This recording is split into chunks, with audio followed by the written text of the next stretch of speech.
What if I told you that brands like Omega, Grand Seiko, Patek Philippe, Timex, and even Daniel Wellington all had something in common? And it's not that they're all watch brands, which they are, but it's that their brand recognition and brand respect is nowhere close to that of a Rolex. Now, if you're a watch enthusiast, you might think different. You might think that Rolex is overpriced and is overhyped, but to the general public, Rolex is the gold standard for watches. Think of how Montblanc may not sell the best pens out there, or Canada Goose may not sell the best jackets, but it's the brand name that takes it to the next level. So today we're going to find out whether Rolex is worth all that hype, and we're going to do that by reviewing a 1972 Rolex Air King, reference 5500.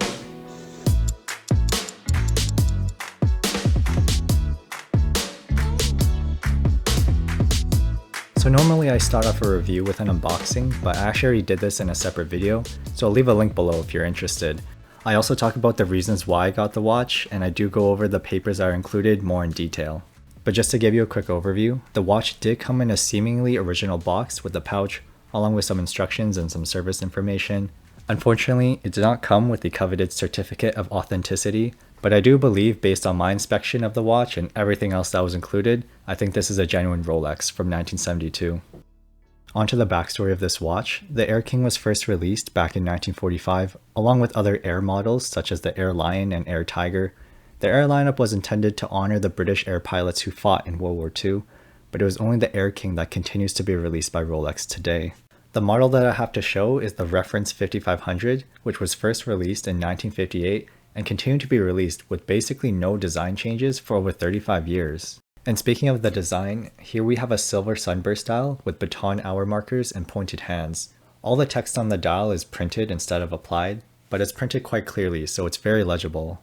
And of course, the most distinguishable feature of the dial is that applied crown at the 12 o'clock position that lets people know that this is a Rolex watch. Overall, I think the dial design is quite utilitarian. There's no studded diamonds, fancy colors, or complications to be seen here. I think this can be a good thing if you're looking for that minimalist watch style. I've also heard news reports of people getting their Rolex stolen right off their wrists when they're wearing in public, so you don't really have to worry about that for this watch because it doesn't really attract that much attention. But I would describe this watch as feeling almost a little bit too sterile. I feel like it just doesn't possess enough character compared to my other watches in my collection, but keep in mind that this is all subjective. In terms of condition, I'd say it's in great shape for a 50-year-old watch. While there's a few imperfections on the dial, I don't think any of them cause a distraction when looking at the watch. You might even be able to get some of the dust and debris cleaned off if you take it to a watchmaker for servicing. Moving on to the crystal, you can see that the plexiglass has a domed effect to it, which increases the height of the watch, but it does give it that vintage feel. Thankfully, this crystal is also in good shape, as I don't see any chips, scratches, or cracks. Apparently, plexiglass can get easily scratched, but it can also be buffed out with some polywatch. Personally, I would have preferred a watch with sapphire crystal, but domed plexiglass is what the Air King comes with originally. And since this one is in such good condition, I have no issues with it. In terms of the case and the bracelet, both are made out of stainless steel, and here you'll see a mix of both brushed and polished surfaces, which again are in good condition and I think it looks nice. By now, you can probably guess that this watch has been serviced recently, and that's exactly what the original seller stated on Yahoo Japan auctions. As a result, the watch feels like it's only a few years old. So I'll give props to the Rolex Service Center in Japan because I think they did a good job. Switching to the wrist shot, this watch is perfect for those with small wrists. It's 34mm in diameter, 40mm lug to lug, 11.3mm in height, and it has 19mm lugs. This is probably the first mechanical watch that I've worn that actually fits my wrist. And overall, this is definitely one of the most comfortable watches I've worn. It's just the combination of the small size, slim height, and the lightweight feel that makes this watch enjoyable to wear. The only problem I have with the wearability is the bracelet. There are 7 micro adjust holes and I'm on the smallest setting, but the watch is still too large for my 6-inch wrists. The bracelet is made out of folded links, so I think the only way to take them out is you'd have to pry the links open, take out the ones to make it smaller, and then fold it back in. That's definitely something that I can't do myself, so I would have to take it to a watchmaker to have this done. But I am thinking about selling this watch, so that's why I haven't done it yet. Under the hood, the watch is powered by the caliber 1520, which is an automatic movement. Now it's not a chronometer grade movement, but it's been pretty accurate to around plus 5 seconds per day when laid flat, and the power reserve is around 40 hours. If you're someone who hates how loud those cheap Miyota movements can be, You'll be pleased to hear that you can barely hear the rotor winding.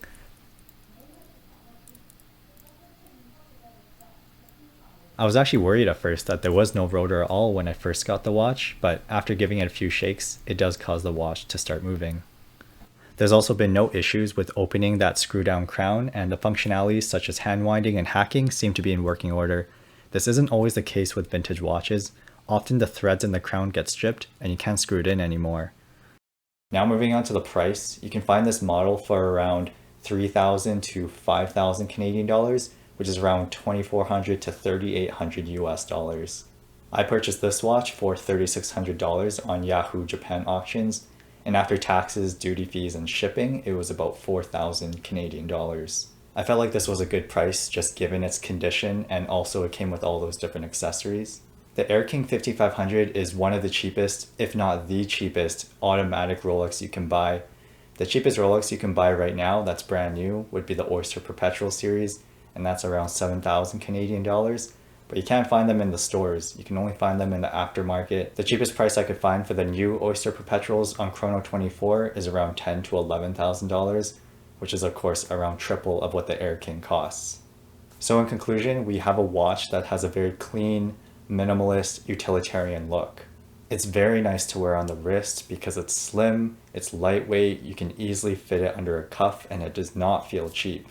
And for the movement inside, it's technically not chronometer grade, but it's still pretty accurate, and it's quiet, and it gets the job done. I think if you're looking to build that one watch collection, meaning you're gonna wear the same watch to go out with friends, go to work, go to a dinner, go to a party, or go to a wedding, I think this is a great watch candidate. You get to experience that Rolex brand recognition without having to pay tens of thousands of dollars. I know from my own experience, when I posted this on my personal Instagram, everyone recognized the Rolex. But when I post things like the Grand Seiko or my Citizen Chronomaster, it just doesn't get the same response. And on the flip side of things, you won't get judged as being like a rich snob because of its low profile aesthetics. And finally, the movement is quite easy to service. Again, this watch has been released for over 30 years, so there's lots of parts, so if anything goes wrong, you can probably just take it to a local watchmaker to get it serviced. So despite all the good things I've had to say about this watch, I'm probably not going to keep it. And the biggest reason is that I don't have a one watch collection, and I don't really want a one watch collection. I have other watches that are arguably more interesting than this one. If I kept this Rolex, I would probably only wear it once a week, maybe even once every 2 weeks. And that's because it would be competing with other watches like my Citizen Chronomaster with the red washi paper dial, or even my Grand Seiko, which also has a silver dial, but I would say that the vertical lines just give it a lot more character compared to the sunburst dial of the Rolex. I feel like it's just not my time to wear a Rolex right now. Maybe in 10 years when the Rolex hype has gone down, maybe I'll be able to go into a dealer and buy myself an Oyster Perpetual, but in the meantime, I think I'm happy with my watch collection right now. But this was still a good learning experience. I think I've learned that the Air Kings, the vintage Air Kings, are the king of budget Rolexes. And in terms of whether Rolex is overpriced or overrated, I do think Rolex is a good brand. I do think that they're slightly overrated, which has led to a slight overpricing or a major overpricing. So for the Air King, I feel like they are worth around $3,000 to $4,000 Canadian. I wouldn't pay more than that.